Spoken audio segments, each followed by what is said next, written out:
السلام علیکم طلباء و طالبات۔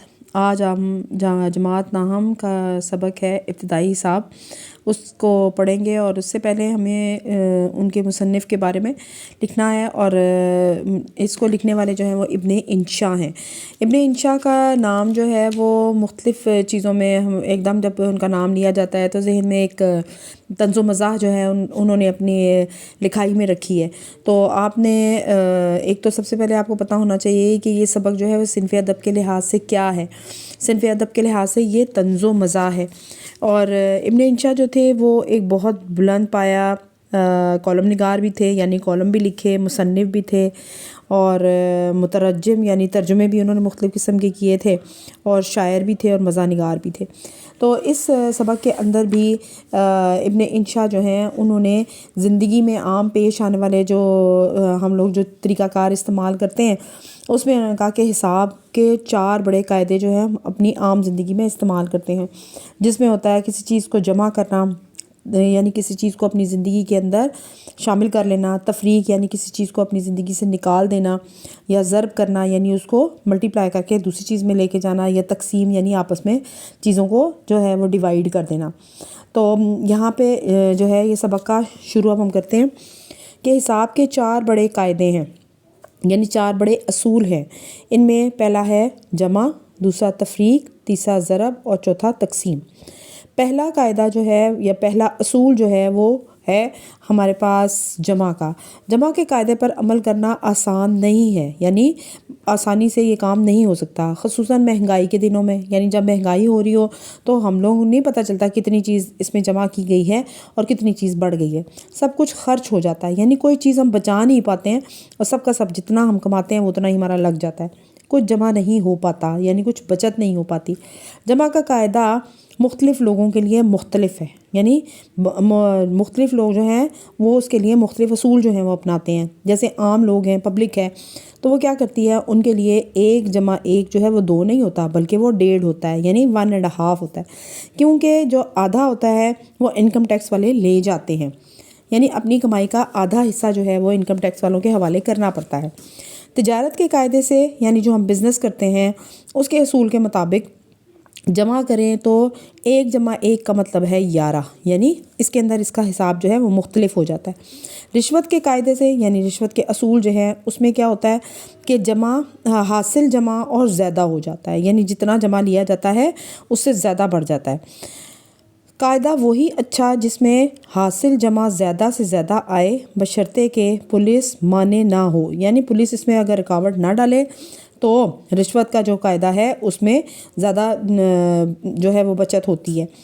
ایک قاعدہ زبانی جمع کا خرچ بھی ہوتا ہے، یعنی ہم عام باتوں میں جو ہے باتوں میں کہتے ہیں جی فلان چیز کے ساتھ جمع ہو گئی، یہ ملک کے مسائل حل کرنے کے کام آتا ہے اور آزمودہ ہے، یعنی آزمایا ہوا ہے، یعنی ملک کے مسائل کو حل کرنے کے لیے جو ہے وہ زبانی کلامی بات کر دی جاتی ہے، ہاں جی ہم نے اتنا جمع کر لیا، اتنا یہ کر دیا وہ کر دیا، تو یہ چیز جو ہے وہ زیادہ تر سیاستدان جو ہے ان کے لیے بولا جاتا ہے۔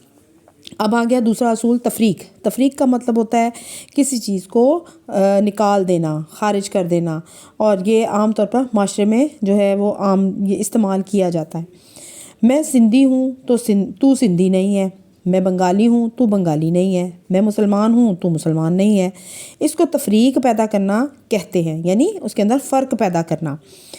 حساب کا یہ قاعدہ بھی قدیم زمانے سے چلا آ رہا ہے، یعنی پرانے زمانے سے یہ اصول چلا آ رہا ہے۔ تفریق کا ایک مطلب ہے منہا کرنا، یعنی اس میں سے نکالنا۔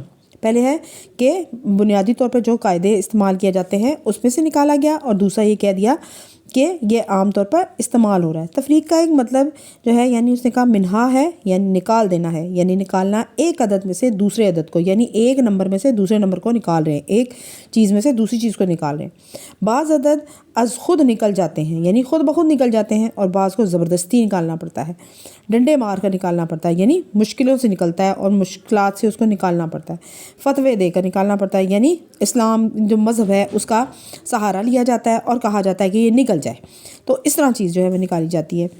ایک بات یاد رکھیے، جو لوگ زیادہ جمع کر لیتے ہیں وہی زیادہ تفریق بھی کرتے ہیں، یعنی کسی چیز کو کسی چیز کے اندر استعمال بھی کرتے ہیں اور اس کو نکالتے بھی ہیں۔ اور وہی زیادہ تفریق بھی کرتے ہیں انسانوں اور انسانوں میں، مسلمانوں اور مسلمانوں میں۔ عام لوگ تفریق کے قاعدے کو پسند نہیں کرتے، یعنی عام طور پر لوگوں کو یہ چیز پسند نہیں آتی، کیونکہ حاصل تفریق کچھ نہیں آتا، یعنی کاٹنے کے بعد، نکالنے کے بعد اس کے پاس کچھ بھی نہیں بچتا، آدمی ہاتھ ملتا رہ جاتا ہے، یعنی افسوس کرتا رہ جاتا ہے اور اس کے حصے میں کوئی چیز نہیں آتی۔ اب تیسرا اصول آیا ضرب کا۔ ضرب ویسے تو اس کا مطلب ہوتا ہے مارنا کسی کو، اور اس کے بعد اس نے کہا کہ تیسرا قاعدہ ضرب کا ہے۔ ضرب کی کئی قسمیں ہیں، یعنی کئی اقسام ہیں، مثلاً ضرب خفیف، ضرب شدید، ضرب کاری۔ اب اس میں کیا ہے، ضرب خفیف یعنی تھوڑا سا جو ہے کسی کو تنگ کرنا، یہ تھوڑا سی چیز کو ضائع کر دینا، اور ضرب کاری کا مطلب ہے کسی کو گہری چوٹ لگانا۔ ضرب کی ایک اور قسم بھی ہے، یعنی تقسیم کیا ہے، ایک اور قسم بھی ہے۔ پتھر کی ضرب یعنی کسی کو پتھر سے چوٹ لگانا، لاٹھی کی ضرب یعنی لاٹھی سے مارنا، بندوق کی ضرب یعنی بندوق سے گولی مارنا۔ علامہ اقبال کی ضرب کلیم ان کے علاوہ ہے، یعنی یہ جتنی چیزیں ہیں ان سے ہٹ کر ہے، کیونکہ یہ ضرب کلیم علامہ اقبال کی کتاب کا نام ہے۔ حاصل ضرب کا انحصار اس پر ہوتا ہے کہ ضرب کس چیز سے دی گئی ہے یا لگائی گئی ہے، یعنی جو چیز ہمارے پاس آئی ہے تو اس سے پتہ چلتا ہے کہ یہ کس سے ملی ہے اور کون کس کو لگا رہا ہے۔ آدمی کو آدمی سے ضرب دیں تو حاصل ضرب بھی آدمی ہوتا ہے، یعنی دونوں کو ہم آپس میں ملٹی پلائی کریں انسان کو انسان سے تو وہ بھی انسان ہی ہوتا ہے، لیکن ضروری نہیں کہ وہ زندہ ہو، یعنی اس کے لیے شرط یہ نہیں رکھی گئی کہ وہ زندہ ہے۔ ضرب کے قاعدے سے کوئی سوال حل کرنے سے پہلے تعزیرات پاکستان پڑھ لینی چاہیے۔ تعزیرات پاکستان یعنی جو پاکستان میں جرم کی سزا ہے یا اس کو چھوڑنا ہے وہ چیز مراد لی جاتی ہے۔ اب یہ ضرب یعنی مار پیٹ کے حساب سے سارا اس کی تقسیم بتا دی۔ آخری اصول جو ہے وہ ہے تقسیم کا۔ یہ حساب کا، تقسیم کا ویسے لفظی معنی ہوتا ہے بانٹنا۔ یہ حساب کا بڑا ضروری، یعنی جو میتھس ہے اس کا بہت ضروری قاعدہ یعنی اصول ہے۔ سب سے زیادہ جھگڑے اسی پر ہوتے ہیں۔ تقسیم کا مطلب ہے بانٹنا۔ اندھوں کا آپس میں ریوڑیاں بانٹنا، اس کا مطلب ہے کہ اپنے قریبی لوگوں کو اپنی ہی چیز میں بانٹنا شروع کر دینا۔ بندر کا بلیوں میں روٹی بانٹنا، یعنی حصے داروں میں کو آپس میں لڑوا کر خود فائدہ اٹھانا۔ چوروں کا آپس میں مال بانٹنا، یعنی لوٹا ہوا مال جو ہے وہ آپس میں ہی بانٹ لینا۔ مل بانٹ کر کھانا اچھا ہوتا ہے، دال تک تو جوتوں میں بانٹ کر کھانی چاہیے۔ اس کا مطلب ہوتا ہے گالی گلوچ دینا، یعنی عزیزوں کو جھگڑا کروا دینا ورنہ قبض کرتی ہے، یعنی جب تک نہیں بانٹا جاتا تب تک وہ اپنے لیے تکلیف کا باعث بنتی ہے۔ تقسیم کا طریقہ کچھ مشکل نہیں ہے، یعنی یہ کوئی مشکل کام نہیں ہے کسی چیز کو باقی لوگوں میں تقسیم کرنا یا بانٹنا۔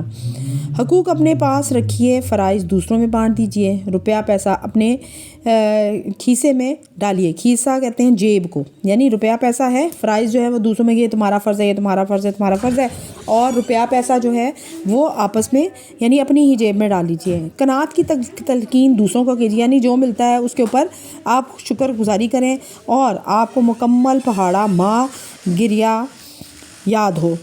اب اس میں کیا ہے کہ یعنی جو آپ کو ٹیبلز یاد کر رہے ہیں وہ آپ کو فارمولہ اس کا پکا پکا یاد ہونا چاہیے، تو کسی کو تقسیم کے کانوں کان خبر نہیں ہو سکتی، یعنی کسی کو پتہ ہی نہیں چل سکتا۔ آخر کو 12 کروڑ کی دولت کو 22 خاندانوں نے آپس میں تقسیم کیا ہی ہے، کسی کو پتہ چلا، یعنی اس چیز کا کسی کے کانوں کان جو ہے وہ خبر ہو ہی نہیں پائی۔ امید ہے بچوں کہ آپ کو یہ چیز اچھی طرح سمجھ آ گئی ہوگی۔ اللہ حافظ۔